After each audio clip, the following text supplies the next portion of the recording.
Welcome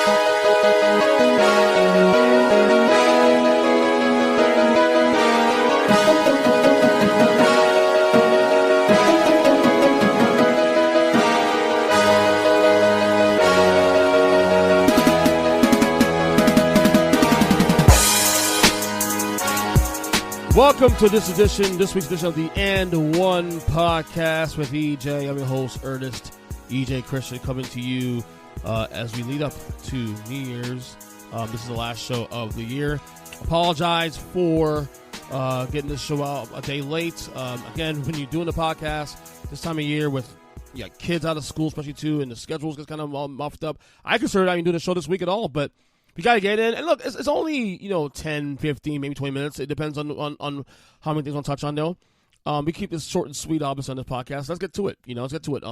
5 things I've learned in the NBA. 5 things, rather, that I have observed this week in the NBA. Again, shout out to Big Jim, James Nees, for allowing us to do this on this feed, on the Huddle podcast feed. You can also follow me as well on Twitter, EJ7. I'm also part of the Huddle podcast that we live show we do every Tuesday here as well, too.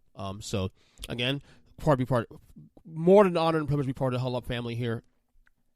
So, without further ado, let's get to it. First observation is what did I learn from the Bucks-Celtics Christmas Day matchup? Bucks-Celtics, obviously the 2 favorites in the Eastern Conference. Right now, clearly the 2 best teams in all of basketball right at this point. I really learned nothing because, again, just like the playoffs last year, one team was at full strength, the other was not. Obviously, it's the same 2 teams. No Chris Middleton. Now, Chris Middleton has come back to the team since then, but he's been out the last couple games as well, too. So we don't know where these 2 teams are in the pecking order. Well, when I say pecking order, I mean, we don't know at this point the comparison to the 2 teams right now because both teams are not at full strength at the same time. Last year, Boston took 1 in 7 games off Milwaukee, but again, Milwaukee without Chris Middleton, one can argue that if Chris Middleton plays that series, maybe he goes the other way. Who knows? I mean, Bucks led that series 3-2 at one point too, also. But so there's no takeaways. Obviously, we've seen the leap of Jason Tatum this year. Great leap. MVP discussion with that later. And of course, having Malcolm Brogdon on the team has certainly helped, as I said. Jaylen Brown is doing Jaylen Brown things. It's a great team. But we still haven't seen Milwaukee at full strength. So until I see Milwaukee at full strength, I can't really take anything significant from that game because, quite frankly, as I said, both teams are not at par with each other in terms of players. And Chris Middleton's a big deal to that team. Chris Middleton changes everything for Giannis in that series. Chris Middleton is the best shooter. He's he creates shots with the dribble, the whole 9. So that's why while it was a good matchup, at the same time it was nothing to take from that matchup.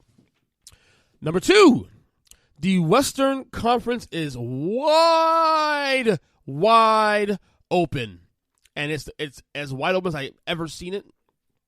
There's no Lakers in the top of the West that we think is going to make some noise. There's no Golden State right now at this point with all the injuries and certainly underwhelming right now.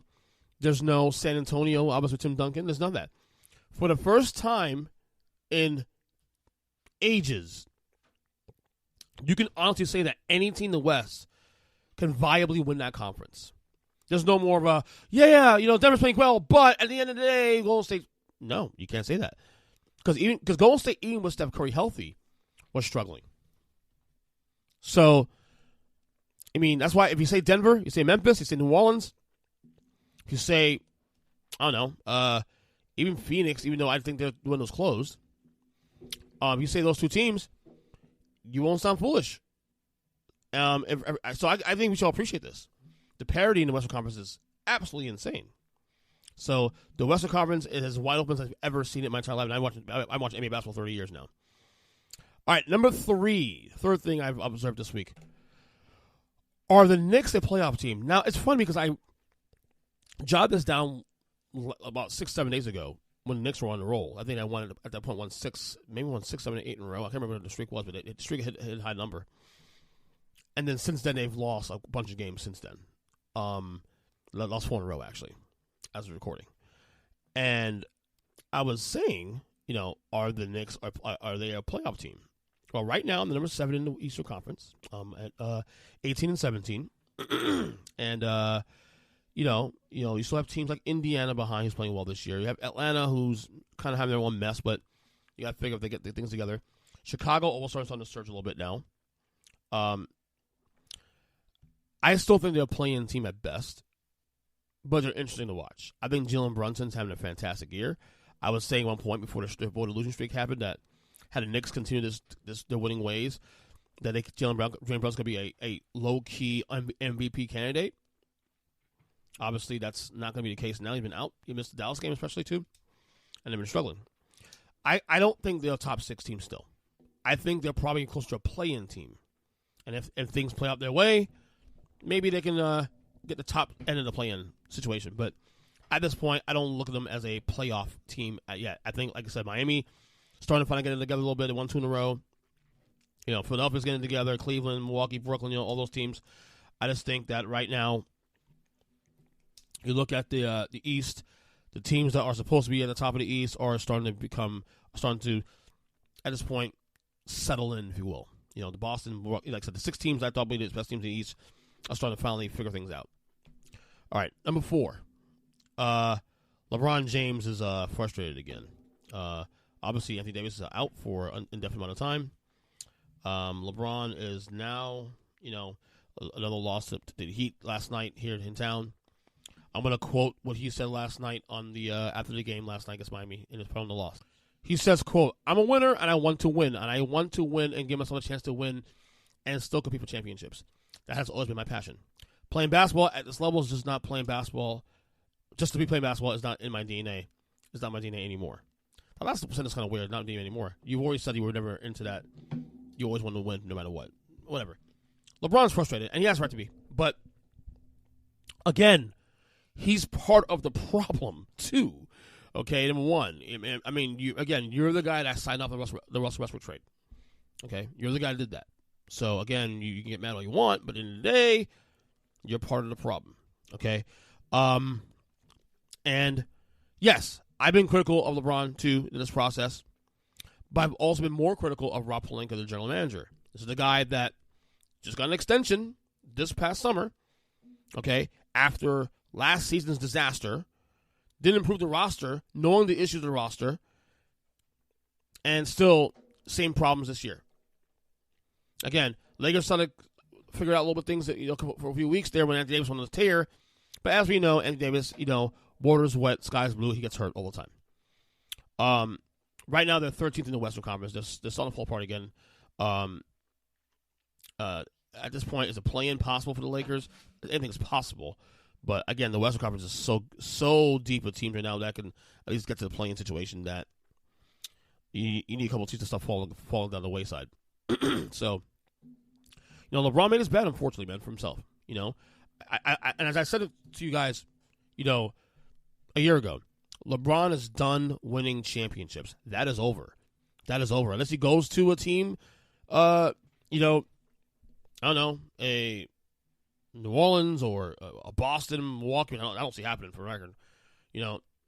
He's not winning championships anymore. So that's that. That's just that.